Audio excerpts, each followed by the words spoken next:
क्या हुआ? जब प्रयागराज महाकुंभ के शुरू होते ही सामने आ गए साक्षात शेषनाग, और यह नजारा जिन लोगों ने भी देखा उनके पैरों तले जमीन खिसक गई। क्या है इस घटना के पीछे का रहस्य? आखिर नाग देवता के दर्शन से ही प्रयागराज का शुभारंभ शुभ क्यों माना जाता है? वीडियो में एक बहुत बड़े रहस्य से पर्दा उठने वाला है, जो आपके भी सनातन धर्म के प्रति लगाव को और ज्यादा गहरा कर देगा और आपको भी अपने एक सनातनी हिंदू होने पर बड़ा गर्व होगा।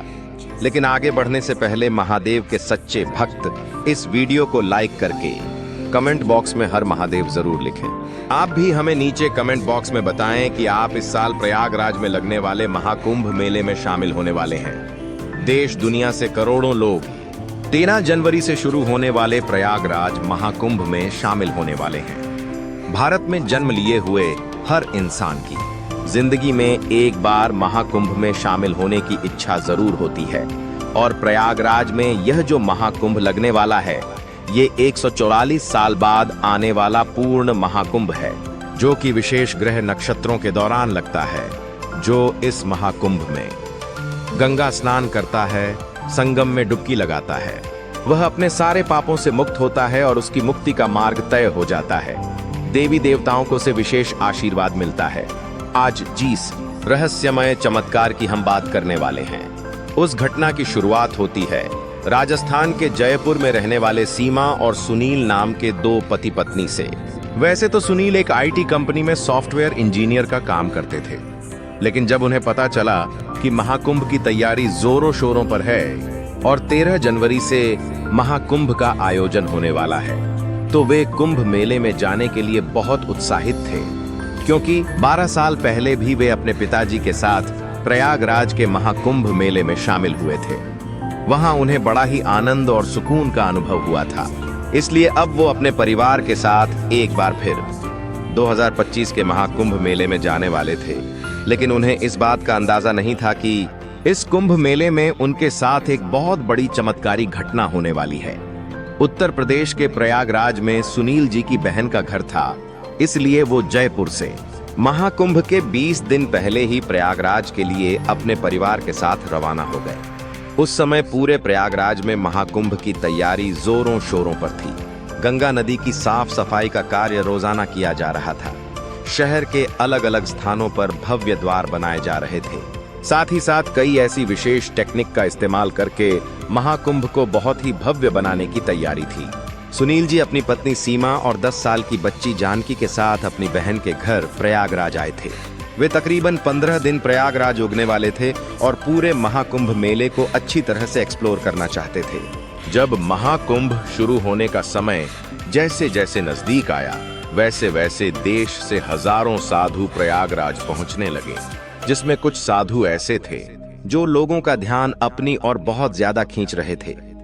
जब सुनील जी अपने परिवार के साथ पहले दिन महाकुंभ के मेले में पहुंचे थे, तो उन्हें सबसे पहले एक चाबी वाले बाबा दिखाई दिए, जो कि प्रयागराज के उस महाकुंभ में सबके आकर्षण का केंद्र बने हुए थे, क्योंकि वे अपने साथ 20 किलो की चाबी लेकर चल रहे थे।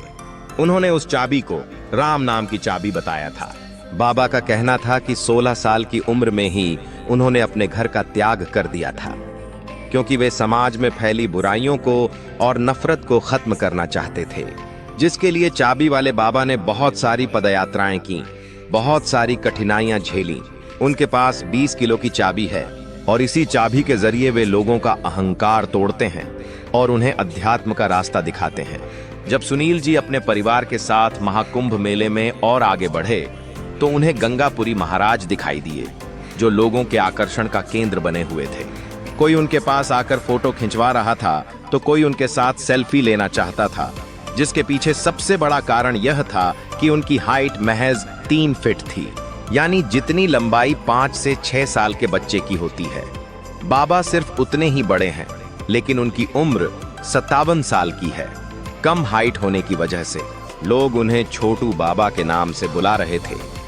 और गंगापुरी महाराज से जुड़ी एक और बात खास निकल कर आई कि उन्होंने पिछले 32 सालों से स्नान नहीं किया था, जिसके पीछे उनका एक संकल्प था। प्रयागराज महाकुंभ में थोड़ा और आगे बढ़ने पर उन्हें एक ऐसे साधु महाराज दिखाई दिए जिन्होंने अपने शरीर पर करीब 2 लाख रुद्राक्ष धारण कर रखे थे, जिनका कुल वजन 45 किलो से भी अधिक था। लेकिन गीतानंद गिरिजी नाम के इन साधु महाराज को इसी वजह से रुद्राक्ष वाले बाबा के नाम से जाना जाता है, जो कि हाल फिलहाल में प्रयागराज के महाकुंभ में स्थित है। उन्होंने यह संकल्प लिया है कि 12 साल तक रोजाना वो 1,25,000 रुद्राक्ष धारण करेंगे और यही उनके संकल्प का हिस्सा है। आगे बढ़ते बढ़ते और कई साधु महाराज सुनील जी को दिखाई दिए। कोई कांटे पर लेटा हुआ था तो कोई भस्म रमाए हुए था। किसी ने सोने के बहुत सारे आभूषण पहन रखे थे तो कोई। ऐसे भी साधु महाराज थे जिन्होंने पिछले 10 सालों से अपने एक हाथ को नीचे नहीं किया था। उनके हाथों में नाखून सड़ चुके थे। वास्तव में इन सभी साधुओं की तपस्या और त्याग को देखकर सुनील जी को बहुत हैरानी हुई, क्योंकि हम सभी साधारण मानव अपनी जिंदगी को सुबह उठकर शाम को खत्म कर देते हैं। हमारी दैनिक दिनचर्या रोजाना एक समान होती है, लेकिन इनके जीवन में कितना त्याग है, कितनी तपस्या है। इनका उद्देश्य केवल भगवान की भक्ति और भगवान को पाना है। महाकुंभ का यह त्योहार साधु संतों के बिना अधूरा कहा जाता है। इसलिए देश विदेश से हजारों साधु महाकुंभ मेले में पहुंच रहे थे। लेकिन उसी बीच एक ऐसी खबर सबके सामने आई जिसने सुनील जी के साथ सभी लोगों के होश उड़ा दिए। महाकुंभ के विशेष पंडितों का कहना था कि 13 जनवरी की पौष पूर्णिमा से भले ही महाकुंभ का आयोजन होने वाला है, लेकिन ऐसी मान्यता है जिस दिन रात्रि 2 बजे गंगा नदी के अंदर शेषनाग स्वयं आके दर्शन देते हैं, उस दिन से प्रयागराज का यह महाकुंभ आरंभ हो जाएगा। और यह दर्शन केवल उसी इंसान को होते हैं जिसका हृदय स्वच्छ, निर्मल, पावन होता है, जिसके हृदय में कोई खोट नहीं होती। शेषनाग भगवान केवल उसे ही दर्शन देते हैं। आज से 12 साल पूर्व हमारे पूर्वजों को शेषनाग में दर्शन दिए थे। सुनील जी ने जब इस रहस्य के बारे में जाना तो वे भगवान शेषनाग के दर्शन करने के लिए आतुर हो गए। उन्होंने अपनी बहन से आग्रह किया कि मैं अब तुम्हारे घर नहीं रुक सकता। मेरा उद्देश्य महाकुंभ मेले में शांति और सुकून की प्राप्ति है।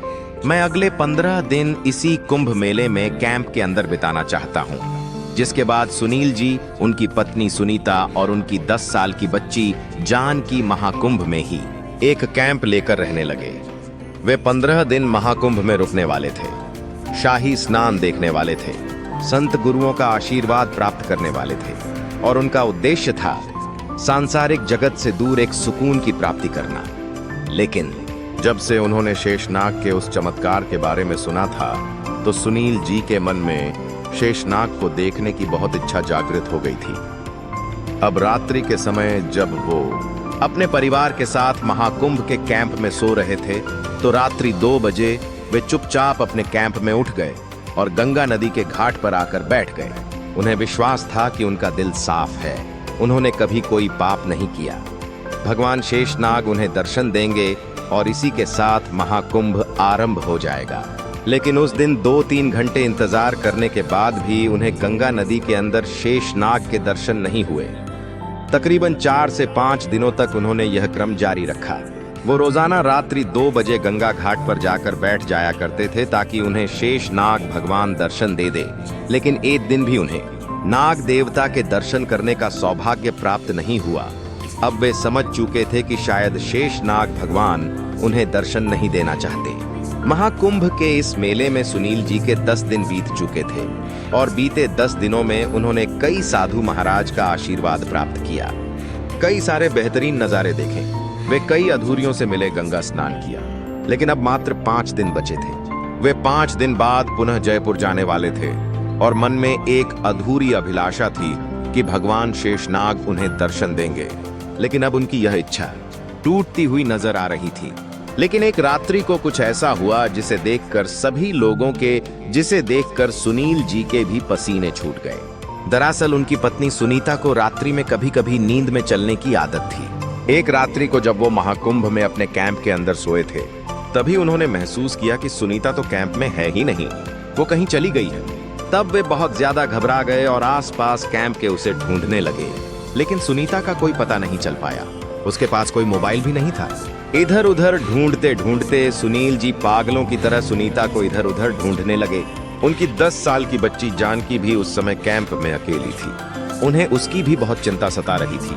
क्योंकि साधु के भेष में कई चोर बच्चा चोरी के इरादे से भी कुंभ मेले में घूम रहे होते हैं। 1 से 2 किलोमीटर के इलाके में छान लेने के बावजूद भी उन्हें सुनीता जी का कोई पता नहीं चल पाया। कुछ समय बाद वे 2 किलोमीटर दूर एक बहुत ही वीरान गंगा घाट पर पहुंचे, जहां पर उन्हें सुनीता जी बेसुध अवस्था में उस गंगा घाट पर सोई हुई प्राप्त हुई। उन्हें सही सलामत देखकर सुनील जी की जान में जान आई। वे सुनीता जी को जगाना चाहते थे, लेकिन ऐसा लग रहा था मानो वो भयंकर बेहोशी की अवस्था में हो। अब उन्हें जगाने के लिए पानी की जरूरत थी। जब वे गंगा के उस घाट पर हाथ डालकर अपनी हथेली में पानी भर रहे थे, तभी सामने उन्होंने एक ऐसा नजारा महसूस किया जिसे शब्दों में बयां नहीं किया जा सकता। सुनील जी का कहना था कि महाकुंभ के उस वीरान गंगा घाट पर रात्रि के 2 बजे का समय हो रहा था। जिस दृश्य को महसूस करने के लिए मैं पिछले 10 दिनों से लगा हुआ था, मुझे इस बात का अंदाजा नहीं था कि वो दृश्य मुझे सुनीता जी के इस नींद में चलने की बीमारी के कारण संभव हो पाएगा। सुनील जी ने सामने देखा कि एक बहुत ही चमकीली आकृति जो शेषनाग के समान प्रतीत हो रही थी उन्हें गंगा नदी में दिखाई दी, लेकिन उस शक्ति का तेज इतना ज्यादा था कि उसके प्रभाव से उनकी आंखें चौंधिया गईं। ऐसा लग रहा था मानो वो सामने कुछ भी नहीं देख पा रहे हो। बस सामने गंगा नदी में उन्हें शेषनाग के समान एक आकृति दिखाई दी, परंतु उनमें इतना ज्यादा तेज था कि उन्हें सामान्य मानवीय आंखों से नहीं देखा जा सकता था। वह साक्षात भगवान थे और उस दिन महाकुंभ का प्रारंभ करने आए थे। ऐसा कहते हैं महाकुंभ के के दौरान स्वयं देवी देवता इस महाकुंभ में विराजते हैं। भगवान शिव के गले की शोभा बढ़ाने वाले साक्षात शेषनाग गंगा नदी में दर्शन देकर इस महाकुंभ की शुरुआत करते हैं। जब यह नजारा सुनील जी ने अपनी आंखों से देखा तो उनके पसीने छूट गए।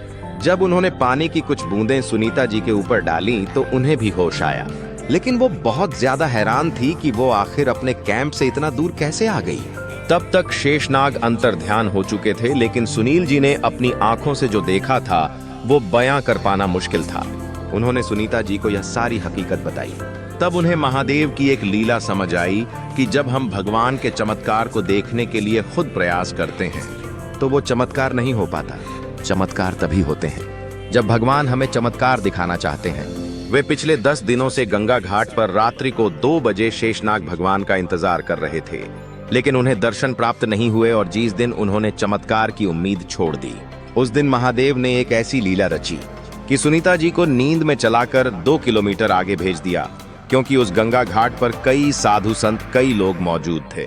कई लोग कैंप बनाकर रह रहे थे, लेकिन 2 किलोमीटर दूर वो गंगा घाट काफी वीरान था और वहां पर ही ये चमत्कार संभव हो सकता था। जब इस चमत्कार के बारे में सुनील जी ने साधु संतों को बताया तो उन्होंने एक ही नारा लगाया कि महाकुंभ का आरंभ हो चुका है। भगवान शेषनाग ने दर्शन दे दिए।